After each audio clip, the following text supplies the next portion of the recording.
Welcome to Afternoon Light, the podcast of the Robert Menzies Institute at the University of Melbourne.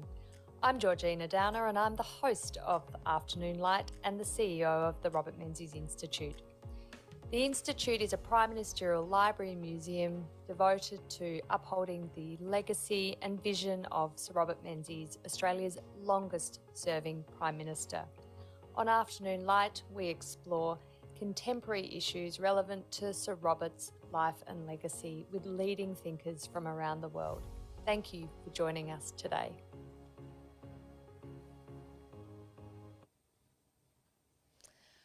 Well, hello and welcome to Afternoon Light Live at the Robert Menzies Institute.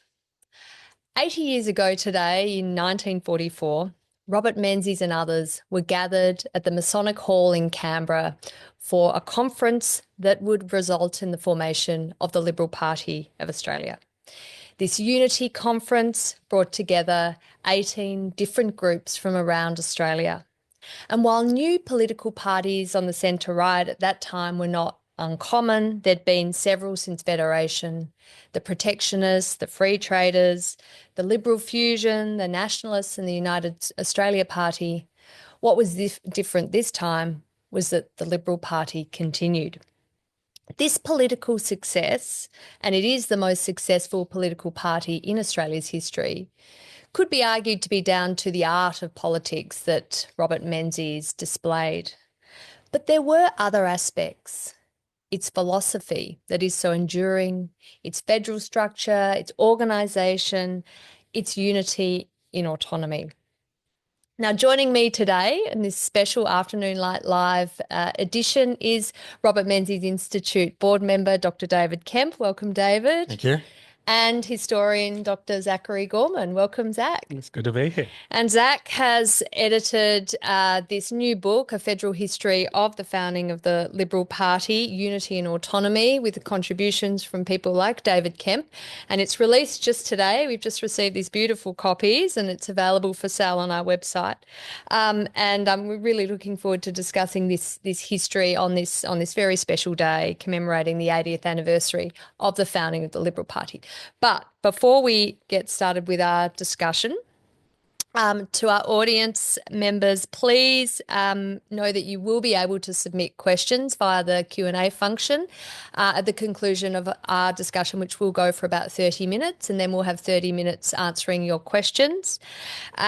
Your camera and your microphone won't be on. It is a webinar, so you'll just be able to see us, but you don't need to worry about turning your mics off or cameras off. They aren't on.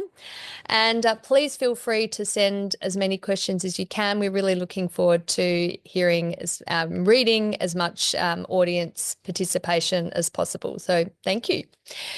David, so 80 years ago today, in fact, 2 days earlier, the conference started in Canberra. What was happening in Canberra? Paint a picture. Well, 80 years ago today, the 16th of October, was a Monday. It was a wet, cloudy day in Canberra, and the conference met for its final meeting on that day, on the morning, after a hard Sunday's work in committee, drafting up the key documents that would found the Liberal Party. In my view, the 16th of October is definitely the birth date of the Liberal Party. And it's that because all the organisations that were really in the shape of political parties, a fragmented residue of the United Australia Party, which Robert Menzies led, agreed that they would give up their independence and they would dissolve and join with one national political party. And that party would have a similar name. As it turned out, it didn't have an identical name in every state, but a similar name in every state of Australia. It would be centrally organised. It would have a central structure, a federal council. Menzies was particularly keen that it have a federal secretariat who would coordinate the various states, because up till then, his side of politics just didn't have what he called a political general staff. And he was really the person who led all the delegates to that point. There were some organisations there that were not political parties in their own right. One of those was, in fact, an observer organisation that sent my father, along with a friend of his, Roland Mountain, to Canberra to be part of that Unity Conference. And my father always used to tell me that there was one moment that he never forgot at the Unity Conference. A lot of the delegates stayed at the Hotel Canberra, which is now the Hyatt, and they were walking through the lobby inside towards the interior of the hotel, and in the distance they saw Robert Menzies, who suddenly ducked behind one of the big pillars. And as they approached him, he poked his head out and, recognising their role as observers, said to them, "Seen anything suspicious, boys?" And it was a friendly gesture because he did, in fact, quote some of their work in his concluding speech to the conference. But it was one of the remarkable things that happened that the party was named on that day. Later, as the rain came down, Robert Menzies went out and addressed the press and said that a new Australia-wide party would be formed. It would be called the Liberal Party of Australia, and its main features would be determined in an organisational sense at a conference in December. Wow. Well, a very important time. Your father was obviously there with the Victorian Institute of Public Affairs. Who are the other organisations that attended? Who are these 18 organisations? And I'm not going to ask you to list them all, just the top 3 or 4. Is fine. Well, each of the states differed in the level of fragmentation that had followed the defeat of the UAP at the 1943 election. It was after that election that Menzies became once again the leader of the opposition. And it was his initiative which pushed the conference through. He wrote to these organisations, and they included parties in New South Wales that had broken away from the UAP, the Democratic Party and the Liberal Democratic Party in New South Wales. So the name UAP was almost vanishing in New South Wales. In Victoria, there'd always been a group of organisations, the Australian Women's National League, the Young Nationalists, the United Australia organisation, which was the remainder of the UAP. In South Australia, of course, there was a Liberal and Country League that Thomas Playford had established. There was the People's Party in Queensland, and they, in fact, were not one of the organisations that attended, though they were invited to come. And so when Menzies first addressed the delegates on the Friday of that weekend, he gave what was a remarkable speech, setting out a narrative of how all those different groups could come together in unity to represent a common philosophy, which he proposed to them, a set of policy objectives and principles which were embodied in the decisions of the Unity Conference, and establish an organisation that was Australia-wide, which none of the earlier organisations had had. If you look back in our history, you see that the early Liberal, protectionist and free trade parties lasted about 8 years. The Liberal Party of Alfred Deakin and Joseph Cook lasted about 9 years. Into the 1920s, we had the Nationalist Party, which again lasted about 9 years, or a bit longer than that, from 1917 to 1931, and the UAP lasted 13 years. So, and then, extraordinarily, a political party was established which has lasted 80 years. And its main character that Menzies foresaw for it is, I think, one of the main explanations as to why it's had that longevity. Well, we'll get on to a discussion about the I guess, the secret sauce, for want of a better expression, a bit later. But Zach, what was unique about 1944 that I guess led to this particular moment in time, and what was familiar, do you think? I think that one of the things that the book really reveals is how much the Liberal Party is a product of World War II. And it's interesting that World War One had sort of been destructive of Australian liberalism. You did have that original fusion Liberal Party going into World War One. It was even in power going into World War One, and then Joseph Cook lost the 1914 election. But the World War II, why it was so important to the founding of the Liberal Party was it created this unique political circumstance in which our politicians were, for a change, thinking about long-term, big picture politics. There was this really deeply philosophical contemplation of the question, what sort of a nation is it that we are fighting for? And obviously the most famous of that contemplation is Menzies through his Forgotten People broadcast that he's able to make as a backbencher through 42, 43 and 44. But Menzies is not alone. What comes up in the chapters in the book is how many different Liberal figures, whether it be Eric White in New South Wales, whether it be the Nationalist Party of Western Australia, are trying to formulate a philosophy that can really ground a political party on enduring principles, as opposed to United Australia Party, which had been founded basically on a single issue, beating the Depression. And then once it had achieved that goal, it didn't really have much to stand on. But what's familiar is that the 1943 federal election has so many resonances to what happened in 2022 as far as this fracturing of centre-right politics into a host of independent candidates. There were more candidates stand for seats in 1943 than had ever occurred at any of our federal elections up until that point. And there was even a Women for Canberra movement. There was this deliberate push to get more women elected to Parliament that has these strong similarities to the Teals. And then in the aftermath of the election wipeout, there was a referendum and the centre-right had to decide, even though it was disheartened and sort of soul-searching, it had to decide whether or not it would oppose Curtin's proposal to introduce 14 new constitutional powers. A lot of the centre-right ended up backing yes, hedging their bets, thinking that's where the cultural zeitgeist was going. Billy Hughes, Percy Spender, both campaigned for yes, but Menzies campaigned for no, and that ended up being the springboard to the founding of the Liberal Party because it gave him so much political momentum. And of course, in the not that she was part of the Women for Canberra push, but Dame Enid Lyons ends up being elected in the 43 election. So there was a woman in Canberra. Yeah, there was finally. Yeah, there was two. And what's different is that the independents in the Women for Canberra movement never got up. The two women who got up had major party political Yes, of course, Enid Lyons in the United Australia Party. David, there's often a lot of debate about why the name Liberal Party was chosen.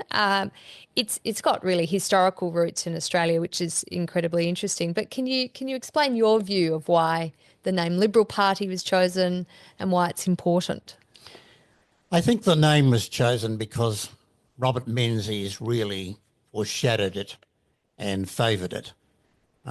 Once he'd become leader of the opposition, he extracted a condition that he would have carte blanche to try to establish an Australia-wide new party. And he felt that that party should represent not a national crisis that could be dealt with, but a long-term political philosophy or position. He said there were fascist parties, there were socialist parties, there were conservative parties. And what he thought was needed in Australia was a party that represented the Liberal tradition. And he actually told his parliamentary colleagues at the end of 1943 that he thought the new party should be called the Liberal Democratic Party because it stood for liberal democracy. And that, of course, had tremendous resonance because Australians were beginning to get the feeling that the Labor government, while managing the war, was also putting in place many regulations which were controlling every aspect of life. And there was a lot of debate within the Labor Party about whether or not those wartime restrictions would be continued in peacetime. Menzies was aware of the fact that there was something of a liberal revival also beginning overseas. You had economists like Joseph Schumpeter talking about the future of capitalism. You had Friedrich von Hayek putting out The Road to Serfdom, in fact, in 1944. John Maynard Keynes had, in many ways, saved the liberal economy by showing that you didn't need incredibly radical social reconstruction to stop mass unemployment. What you needed was government that saw that it had a role in keeping demand high and using all the resources that were available in the country.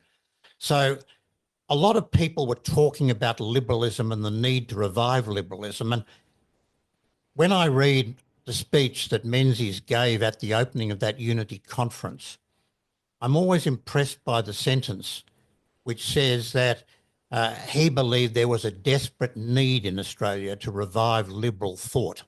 And liberal thought, in his view, and I think generally, was understood to mean policy that focused on the needs and wishes of the individual person. He said, we'll never get progress in this country through central authority, by government regulation and government direction. What we need to do is to help each individual person to achieve their fullest capacity. And that's what motivates people. That's what creates enterprise. That's what creates innovation and creativity. And if we have a government which can set up a framework in which people can just choose their work, decide what they're going to do, make their own decisions, make their own choices in life, then we will have progress. Without that kind of freedom, progress is not going to occur. And if progress doesn't occur, then security itself is only going to be a delusion. It's interesting, David, the predecessors to the Liberal Party, the United Australia Party and the Nationalists had, as you and Zach were saying, been set up contemplating certain national and international emergencies, so the Great Depression and World War One.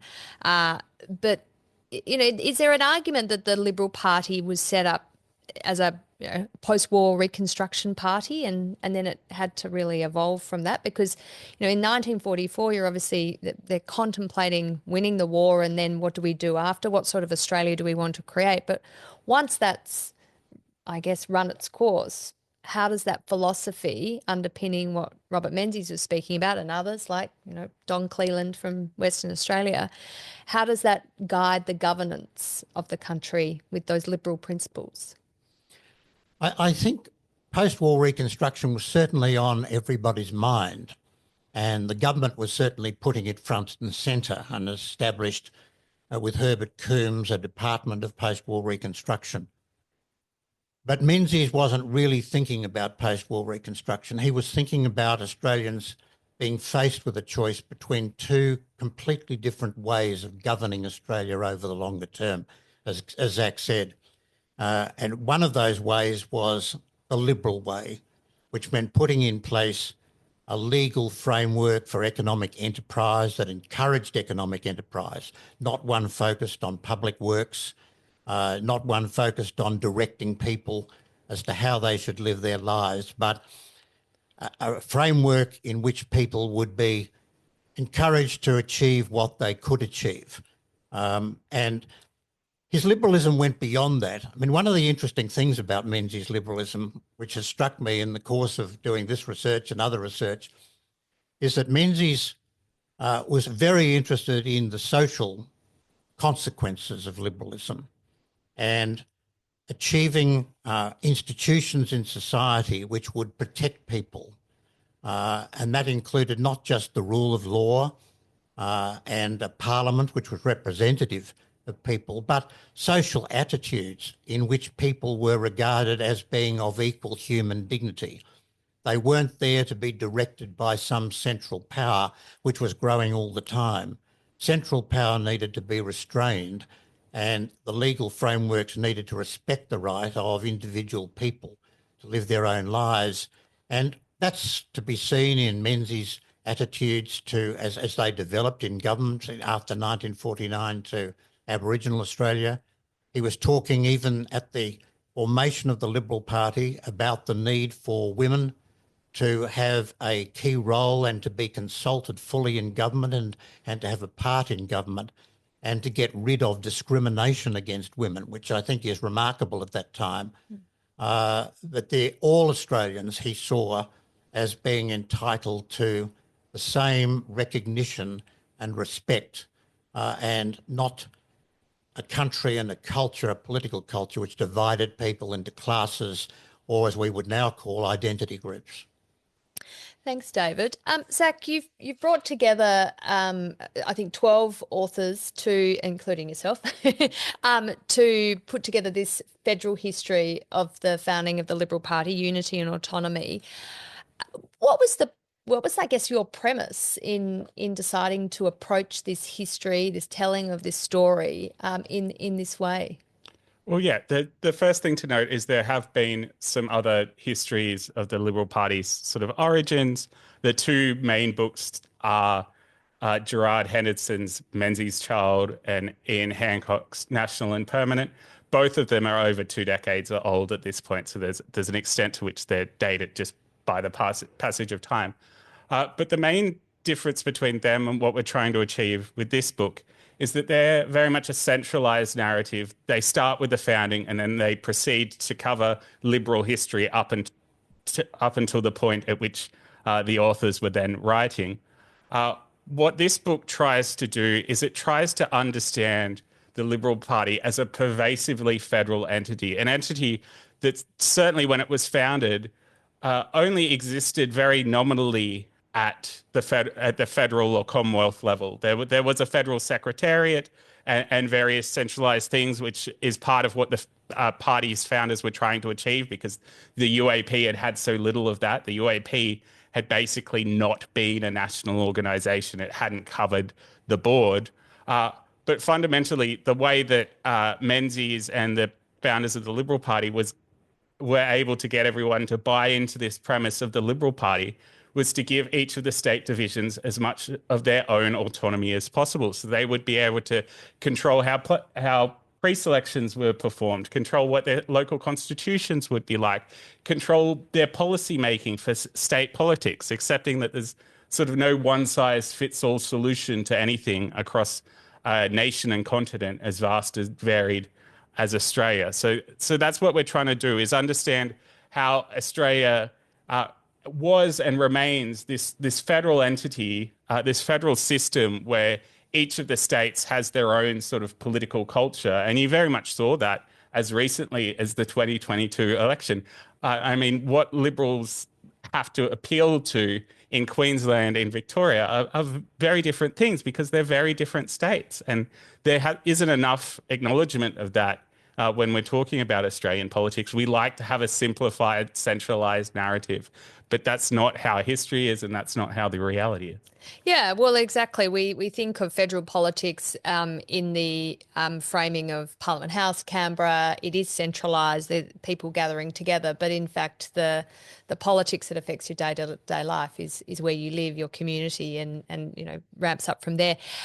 We've recorded a series of podcasts with almost all the contributors to this Unity and Autonomy book, and what struck me is how very different the political cultures are in all the states in the 1940s. Can you give a flavour of that, Zach? Yeah, so say New South Wales, where I wrote the chapter on, New South Wales was basically the heart of the problem. New South Wales had the electoral wipeout Don't we know it? in 1940 rather than 1943.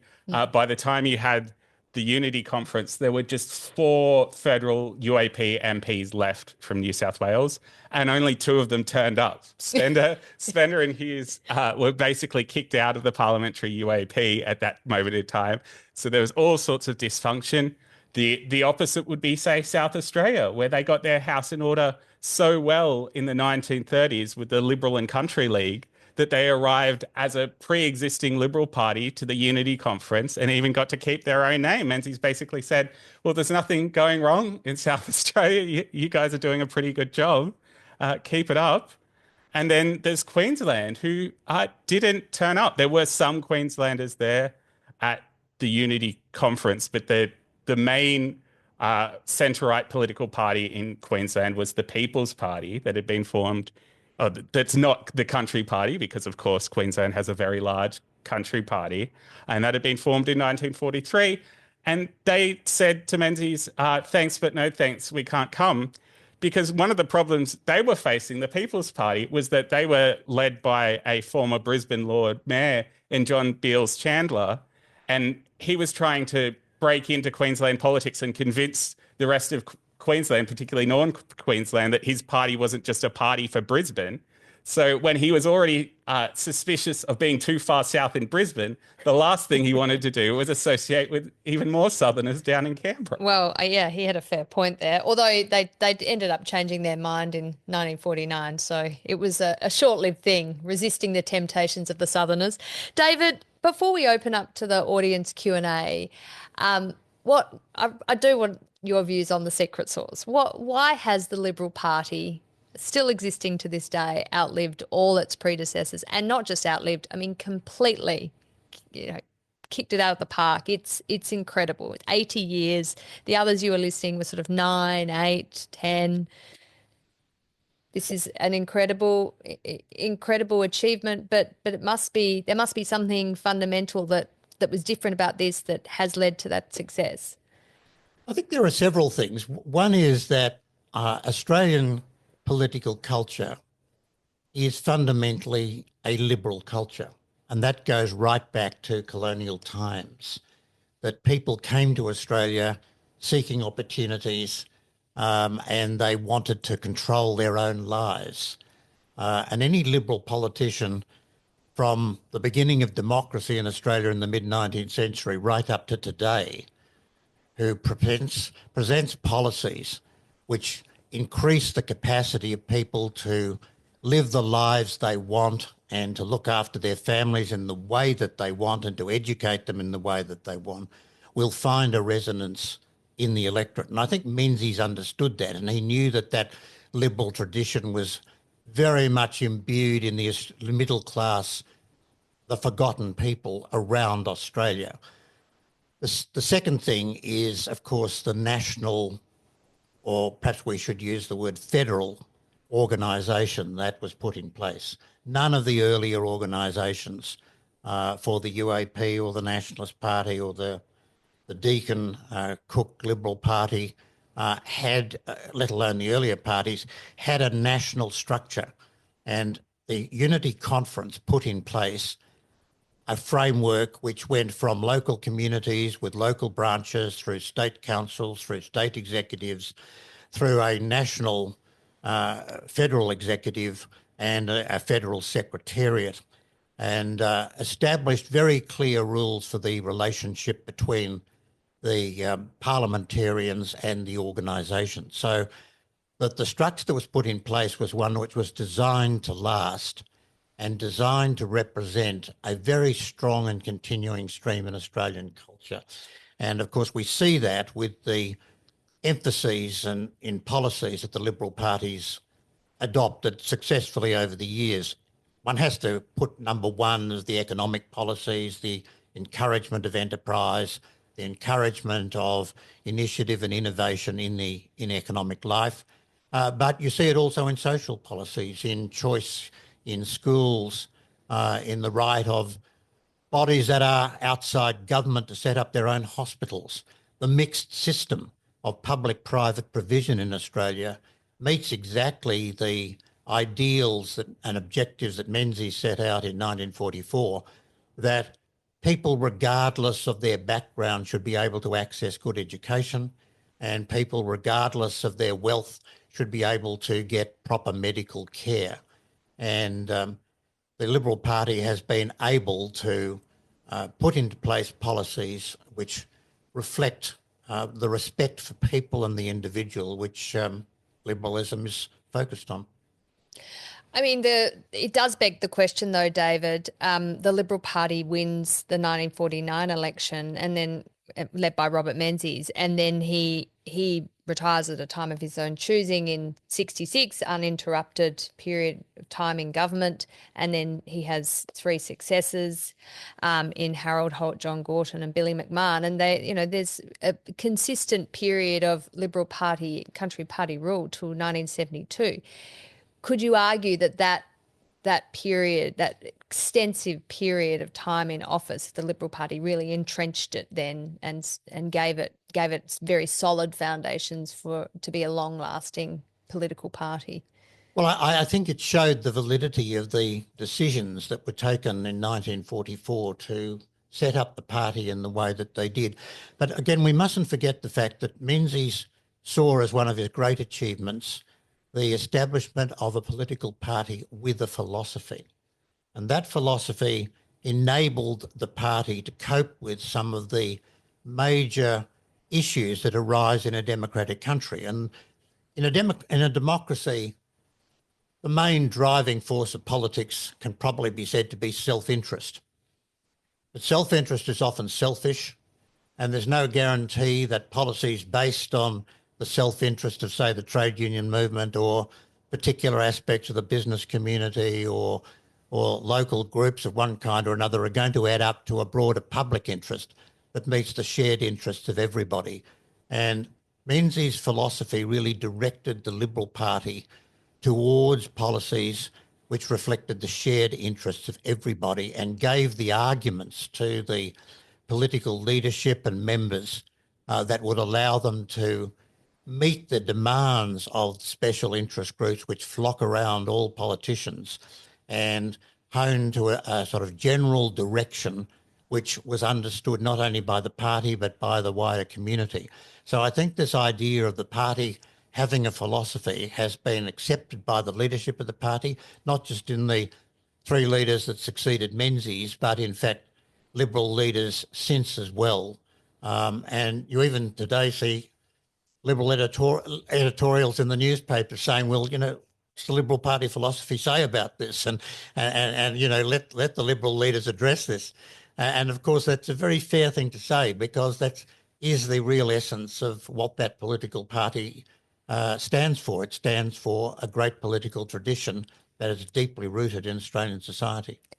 Thank you, David. Well, we are now in our audience Q&A time, and I have got a lot of questions already coming through, but please keep sending them through. Use the Q&A function. We'd love seeing all these questions, and I will try and get through as many as we can before we finish off at 4 p.m.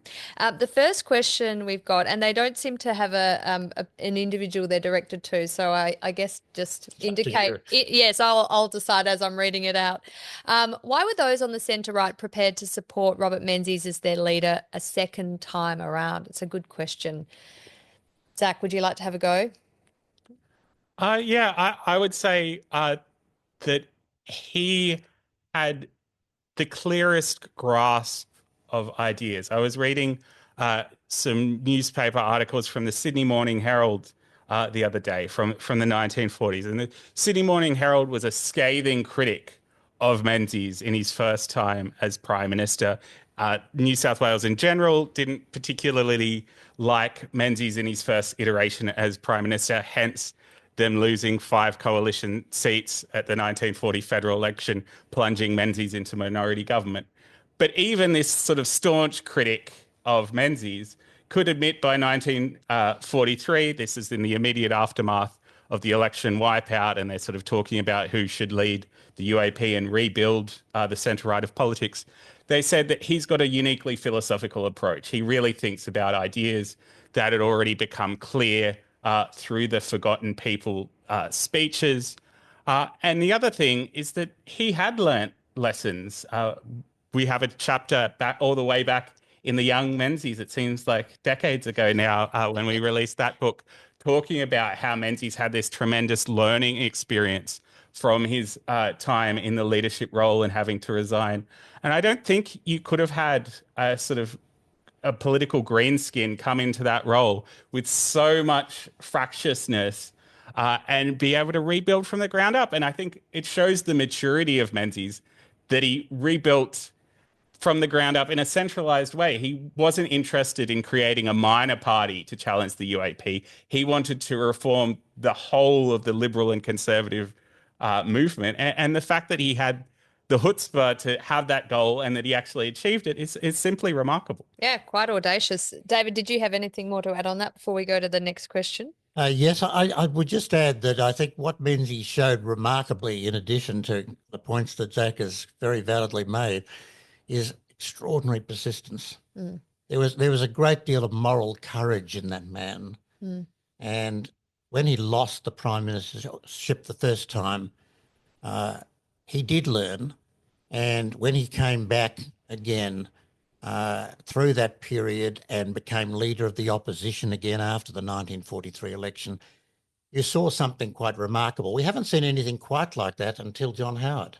And John Howard and Menzies stand side by side, and it is interesting that they are both the two longest serving prime ministers in Australian history. Yes, yeah. Well, yes, a shout out to Dr. Scott Prasser, who wrote that chapter on Menzies, the learning leader. We do have another question that it really picks up on this theme about how Menzies reinvented himself after his fall of his government in World War II. I think we can consider that question largely answered unless you have any more insights on that. The next question I have is, do you think the modern Liberal Party has succeeded in the idea of inclusion of women and minorities that Robert Menzies was striving for? David, do you have a view on that? Well, it's interesting that most of the women who came into politics during the Menzies years and up to 1966, they representing women were on his side of politics. It's quite clear that Menzies had, in many ways, quite a radical view of what the role of women should be, and whether that has been fully implemented, I think we can say that it hasn't. It's one of the unaddressed issues that I think the Liberal Party needs to address, and it can be addressed. And I have no doubt in my mind it will be addressed, because we're seeing women adopt positions in society now. Particularly, I like to think since the formation of the women's sporting teams and football teams and cricket teams and so forth, and the fact that women absolutely dominate the universities, that the time is not far distant when the Liberal Party, not by setting quotas, but by following its normal recruitment procedures, will introduce more and more women into its parliamentary teams. But I think in terms of policies to affect women, I think the Liberal Party has been extraordinarily successful. And we now see, of course, the educational opportunities and the equality that's given to women, which is absolutely fundamental to Liberal ideals and Liberal philosophy. Yes, it's interesting. Menzies would say that the fact that you are a woman or a man should not be a qualification for a position, but it shouldn't also be a disqualification for a position. So one would assume he was pretty firmly against quotas. But of course, quotas have given the other side of politics a great push in the direction of some sort of equality of representation. Whether that ends up giving you the policies that you desire or not is, I guess, a question for another day. A general, perhaps controversial comment. Yes, Menzies believed that merit should be the key criterion. And the women in the Liberal Party have always exercised an independent judgment about the merit of the candidates they put forward. They have an equal say as a result of the negotiations between Menzies and Elizabeth Couchman in pre-selection conventions in Victoria and I think in many other states. And merit has been the key criterion that they have chosen to use. And I think that's, that both disadvantages women in some respects if the best woman doesn't put herself forward at the pre-selection conventions. But from my own experience in politics, I have to say that many of the most brilliant advisors that I had were women. And I have no doubt whatever that women will make their way through these pre-selection conventions in the future in great numbers. Well, what about the issue of inclusion of minorities, Zach? Has that met the aspirations of Robert Menzies, do you think? I think it is something that comes up a couple of times in the book that so the chapters don't necessarily end at, say, 1949 with the first federal election victory.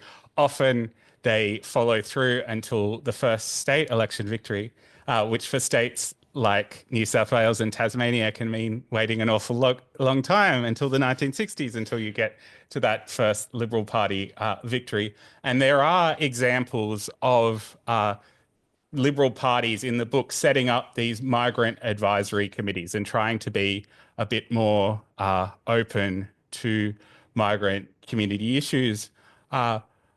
It's not necessarily been as successful as it should be, but I think that David already touched on the fact that liberal Australian liberalism is a philosophy that's deeply tied to the immigrant experience. It comes out of the 19th century, where it was the Anglo-Saxon Australians who were the immigrants, and they're coming here with these hopes and dreams and ambitions of making a better life for themselves here in Australia than they ever could have back in Europe. And at the end of the day, they succeeded. And I've always argued that that's why liberalism and conservatism are often conflated in Australia, because the Liberals were so successful that they established a liberal order that Conservatives were then trying to conserve. So those ideas and that appeal is there, but actually translating it, and particularly when you have language barriers and various other things, making sure that those ideas are articulated in a way that can really resonate with those migrant communities does remain an issue. Indeed. Before I go to our next question, just a reminder to make sure you put your questions in the Q&A function. We've got lots lining up, which is fantastic, but would love to see more. This one is from Helen Brusman, OAM. I think I'll throw this to David. As we will have an election in the next 6 months, how do you think the current Liberal Party leadership will achieve their goals to win government? Well, $50 million question. Well, that's a big question, and the people who will be answering that will be Peter Dutton and his team. But I think that it's pretty clear that the current federal Liberal Party is positioning itself strongly within that Menzies tradition of liberalism. When he became leader, Peter Dutton, in fact, made the point that this is not a Conservative party, it's a Liberal party. He said that quite explicitly. And I think the strongest actions that he took have been the remarkable decision on the voice referendum, where the party put itself firmly behind the equal citizenship of every citizen and opposed giving privileges to a certain group in the community, to Aboriginal Australians, on the basis of their ethnic identity or historical identity, however one wants to put it. I've no doubt at all that the economic policies are going to reflect the desire to put in place a framework of laws where enterprise is encouraged, and that is going to lead the party to confront what it hasn't perhaps confronted in the last decade, the role of workplace relations in enterprise. The Liberal Party has generally and successfully supported the independence of workplace relations, provided certain basic conditions are fulfilled. It believes, and Menzies stated this clearly, and I think John Howard also stated very clearly, that the workplace is the place where there is a responsibility on both employers and employees to recognise their common interests and to work together to produce the best possible framework for that enterprise and the jobs it creates to be successful. Now, we're in a period where we're seeing a remarkable reversion to old-fashioned, even 1890s type approaches to industrial relations, and I see that major industries are now saying that, in fact, the burden on smaller business and larger businesses is becoming very burdensome, and that really opens the door to some very imaginative and valuable policies to encourage enterprise that are part of the party's long-term traditions. I wonder too whether, drawing on the legacy of the Menzies era, an emphasis on home ownership is something to to deeply consider. I mean, the supply side issue there is a wicked problem that governments haven't found the solution to. But Menzies, through that period 49 to 66, saw an incredible increase in home ownership. And actually here in the museum we have a graphical representation of the change from 51% renting in 47, 49% owner occupied. By 66 you had 70% owner occupied in Australia, which is quite a revolution. Of course, has a huge impact on society too, on families and all the sort of social cultural change that Australia experienced through that period. Well, I think Australian liberalism is distinguished by its very strong support for the central social importance of the family home. And that's certainly true of Menzies, and it's been true of the party since. The federal government has limited capacity. It does have a capacity, and the most important things it controls that affect home ownership are certainly it can influence interest rates, and it controls, of course, the laws governing access to superannuation funds. But fundamentally, the supply issue is an issue which is going to have to be dealt with by state Liberal parties. And if they're not in office, they're not going to do it. But it is a very key issue for younger Australians. And I would expect that it will begin to loom quite large in the policies of state Liberal parties as they face the next elections. Absolutely. Zach, a question here about why did Menzies never face a leadership challenge? Why has no one been able to, and then why has no one been able to replicate his success? So I guess two separate questions. So the leadership challenge, he didn't have to face one. Well, he had leadership rivals, certainly in the 1940s, specifically at this sort of era of the Unity Conference, as I touched on before. Both Billy Hughes and Percy Spender, so two very prominent people, one a former Prime Minister, one a future minister under Menzies, were not in the parliamentary UAP at the time of the Unity Conference. They had separated themselves partly because of their position on the referendum, but also because they wanted to stay involved in the National War Cabinet that Menzies and the UAP had left because they felt that the Curtin government was pursuing a partisan agenda. And then even after the 46 election defeat, there were leadership rumblings. And my understanding is that Menzies did open up the Liberal leadership to a ballot, but no one opposed him. He was re-elected unopposed. And then the bank nationalisation issue happened, and the rest is history. So it's there in the 1940s, but I think that 1949 watershed federal election victory really cemented him as the leader of the Liberal Party. And there was this certain awe that the 49ers, this huge crop of new MPs that came in 49, many of them newly returned veterans from World War II.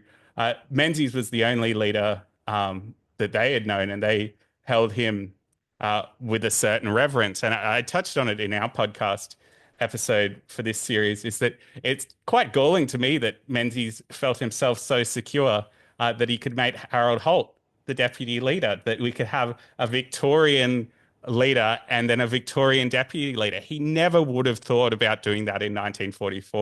In 1944, it was very strategic that the New South Welshman, Eric Harrison, was the deputy. That was a necessary buy-in for New South Wales to get behind Menzies. So circumstances changed.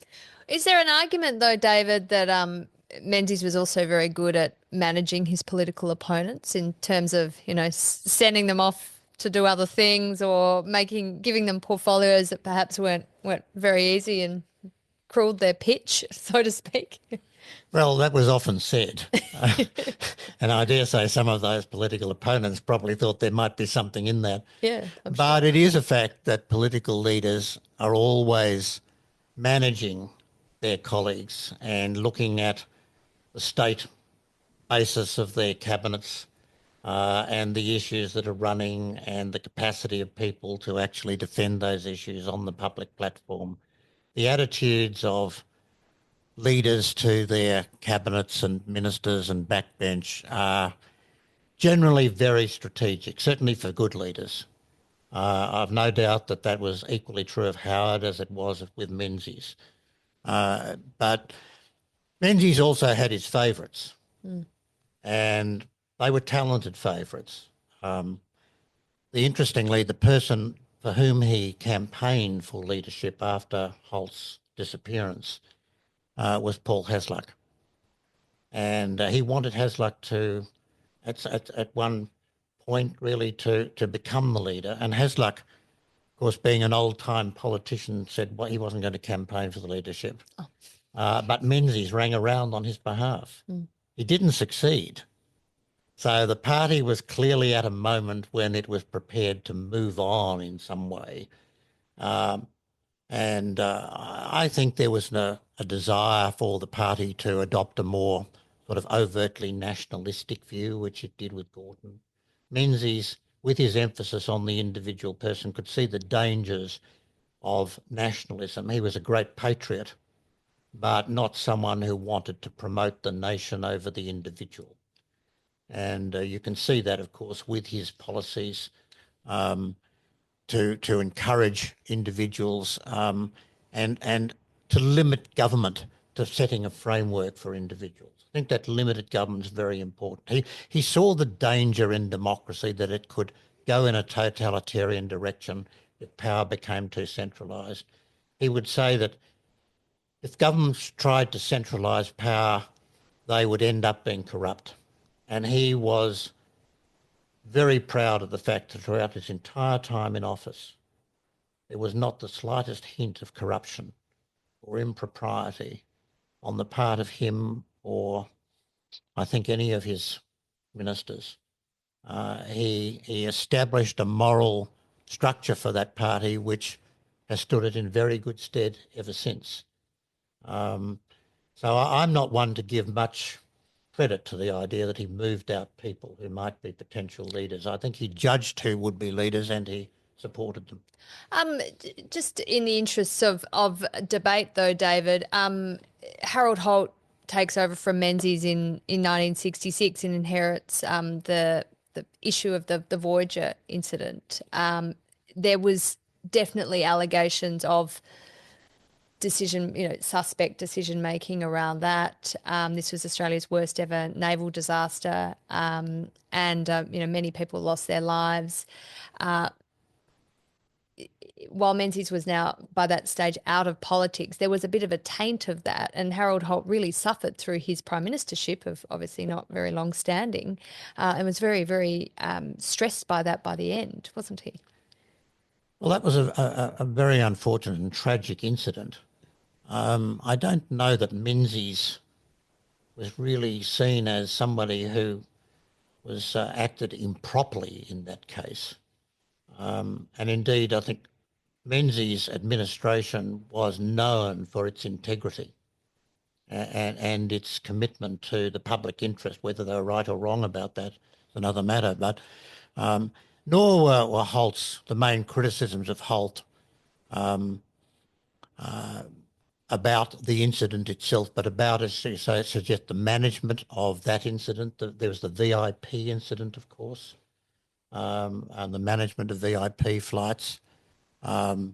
Later on, Menzies was frankly, very concerned about the quality of the leadership that Holt had given. He was quite critical of Holt in private letters to his family, and he was, I think, clearly not of the same mind as Gorton on a number of issues. Gorton was more of a nationalist. Gorton was more of a centralist. Gorton wasn't a federalist. He wasn't a strong supporter of the autonomy of the states. So I think Menzies wasn't all that happy.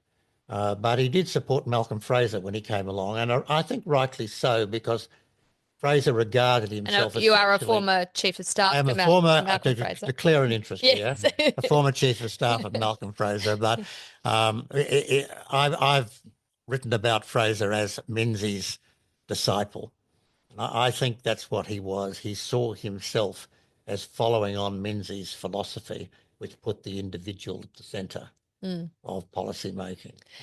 We have quite a few questions and just 6 minutes to go, so we'll try and whip through these. Zach, I'll throw to you here. What is the significance of nationalism versus patriotism now with the challenges of social media and misinformation? And I appreciate you're a historian, but I think there would be some quite interesting historical comparisons that we could make to the challenges of today of managing that, patriotism versus nationalism and the dangers of rampant nationalism gone wild. Yeah, I think certainly on that misinformation issue, I've always been keen to point out that this is not a new phenomenon. People exaggerate the extent to which misinformation didn't exist before the internet. Menzies was subject to one of the most pernicious misinformation campaigns in Australian political history with the Brisbane Line campaign through the 1940s, this lie that he had plans to abandon Northern Australia to the Japanese, ignoring the fact that the fall of Singapore hadn't even happened when Menzies was Prime Minister. He definitely didn't necessarily think the Japanese would ever get that close. Like the historical context is all wrong with that. But I think that one of the sort of bulwarks against sort of nationalism becoming pernicious and where patriotism is more positive is that, for me, patriotism is a more localized phenomenon. Patriotism is about your real lived experience of the nation. It's about issues like home ownership and having that stake in the nation, and what Menzies used to describe as having a sense of continuity. So you're not just in it for yourself. You actually are raising a family and care about what the nation's going to look like in 20 or 30 or 40 years' time. And the more often that politics reflects that, the better our politics will be. Whereas nationalism is about this theoretical view of the state, that you idealize the state, you see the state's success as your own success.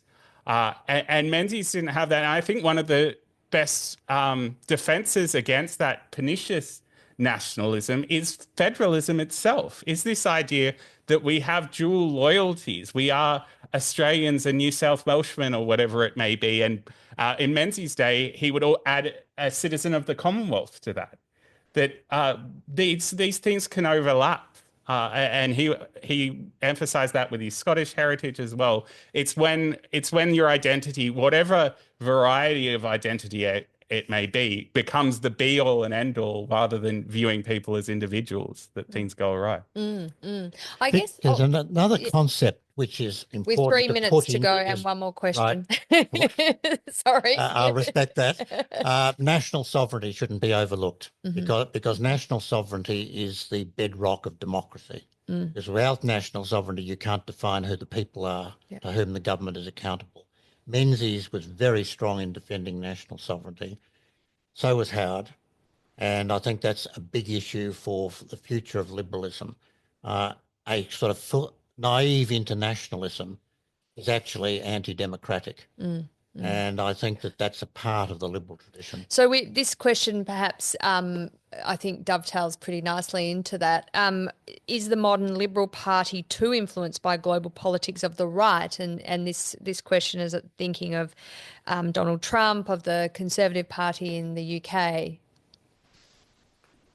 I would say absolutely not. I think both those countries are very different.